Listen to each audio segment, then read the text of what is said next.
ल गाइज आज चाहिँ हामी यो धारपानीको मन्दिर भन्ने ठाउँमा आइपुगेका छौँ। ल देख्न सक्नुहुन्छ यो धारपानी मन्दिर यता माथितिरको दृश्य यो हो भनेको धारपानीको मन्दिरको डाँडा माथि पर्छ भने यो तलतिर साइडमा चाहिँ यो पोखरी है। यो पोखरीमा अहिले यस्तो बन्दैछ यो पुरै गोलेर यहाँमा उतादेखि सर घुमेर गोलेर टक्क यहाँ जोड्ने यो यसमा जोड्न ल्याउने बनाउँदैछ। अब त्यो बन्छ होला केही वर्षपछि र डुङ्गा पनि अहिले दुईवटा राखेको छ। अहिले चाहिँ मान्छे खासै डुङ्गामा चढ्ने भन्ने चाहिँ त्यो छ रहेन, सिस्टम रहेन रहेछ। त्यो बनाए एकदम राम्रो। त यो चाहिँ पोखरी चाहिँ ठुलो छ एकदम र यो भित्रभित्र अब यो पोखरीभित्र चाहिँ अहिले चाहिँ यस्तो बनाइसकेको छ। यो पनि एकदम राम्रो दृश्य छ भित्र घुम्नको लागि हेर्नको लागि। यो बन्यो भने धेरै राम्रो हुन्छ। अब यो बन्न टाइम लाग्छ होला धेरै, त्यो भन्न सकिन्न। ल छिटो आज चाहिँ हामी म मेरो छोरी सारू दाईको छोरो लगायत 4 जना भएर बाइकमा आम। केटारीसँग आउनु पनि गाह्रो रहेछ। बरा सतायो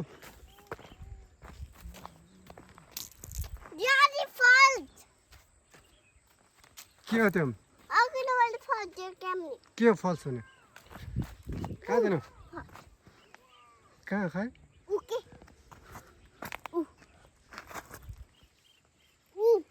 ए ल जाऊँ अन्त बाबु वहाँ पुगा कता पुगिसक्यो? बाबुलाई भेटाउने। ल कसले भेटाउने? मैले कि तैँले है? जसले अगाडि भेटायो त्यसलाई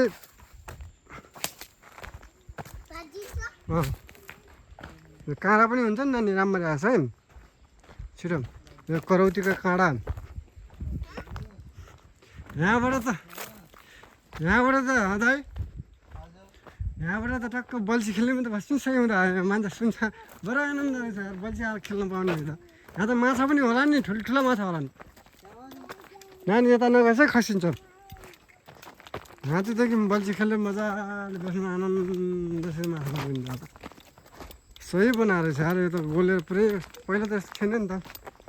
ल यो चाहिँ घुमेर पुरा राउन्डिङमा भित्र अहिले चाहिँ धेरै राम्रो बनाएर छ भन्न त। पहिला यस्तो भित्र आउन मैले नि देखाएको थिइनँ। अहिले चाहिँ यो भित्रदेखि पुरै यसमा अब डुङ्गा चलाउने सिस्टम भयो भने चाहिँ अझ धेरैभन्दा धेरै राम्रो मान्न सकिन्छ। दृश्य चाहिँ त्यति छेउमा जाँदैन ल, ठिक छ पानीमा जान्छ यता बिचबाट मात्रै जा। त बाबुलाई भेटाइस् भनेपछि बल्ल म तँलाई त्यो भन्छु। ल तैँले भेटाउने कि हामीले भेटाउने? बाबुलाई भेटा नि त छिटो। दुगुर को अगाडि जाने है? ल यति त्यो पुरा के दिने? पानी आउँछ, पानीमा जानु न। हजुर यता धेरै उता छेउमा जाने होइन नि, यहीँ देखेन। ए त्यहाँ उतादेखि पानी यो पानी पछि के भयो भने धेरै भयो भने चाहिँ जानलाई उता खोलातिर जानलाई।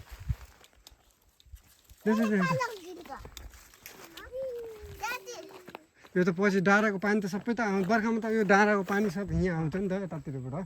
यो खोला पनि छ यहाँ त जोडिरहेको छ, यो पोखरीमा जोडिरहेको छ यता खोला। त्यही भएर यहाँबाट जानु पऱ्यो नि त पानी। यो पानी नदीतिर जान्छ होला तल। यता ल यता त्यहाँ छेउमा जानु पनि लोटिन्छ। अहिले सिधै पोखरीमा हो उहाँ। त्यहाँ गएपछि पनि त छेउमा त सिधा पोखरीको फेवा ताल तब त्यो माथि टुप्पा ऊ त्यहाँ देखिरहनु भएको छ नि। त्यहाँ पिलरहरू लागिरहेको छ। हो त्यहाँ म तपाईँलाई जुम गरेर देखाउँछु। हो यो पिलरहरू छ नि यहाँ। हो यो पिलरहरू चाहिँ मन्दिरको साइडमा बन्न लागेको है त। मन्दिर भन्ने कुरो त्यतै छेउमा छ अलिकति अगाडि। अब हामी अहिले सायद देखिन्छ होला मन्दिर। देख्यो भने चाहिँ देखाउँछु म।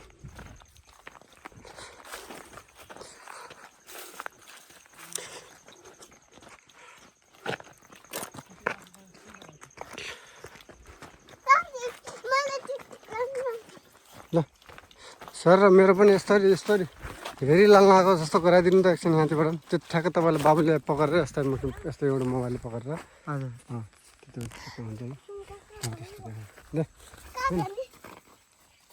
यो बाटोको जानु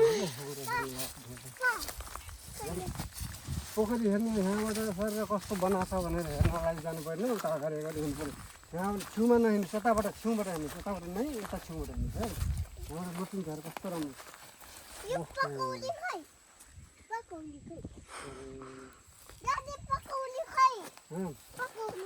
पकौडी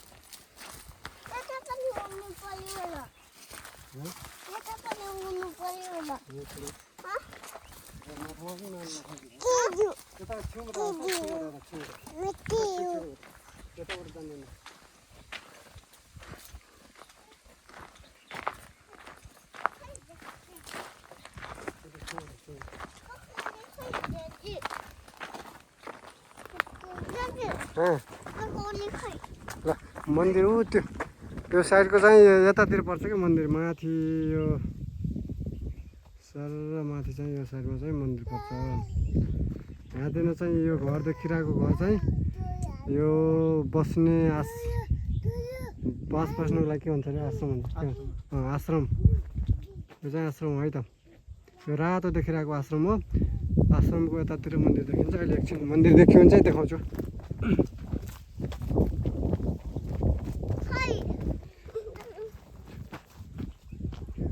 मन्दिर चाहिँ त्यो डाँडामा छ यो त्यो सिधा माथिको डाँडामा यतातिर डाँडामा पर्छ मन्दिर यहाँ हल्का हल्का त्यो त्रिशुल देखिरहेछ नि त्रिशुल देखिरहेछ कि त्यो त्रिशुल देखिरहेछ हल्का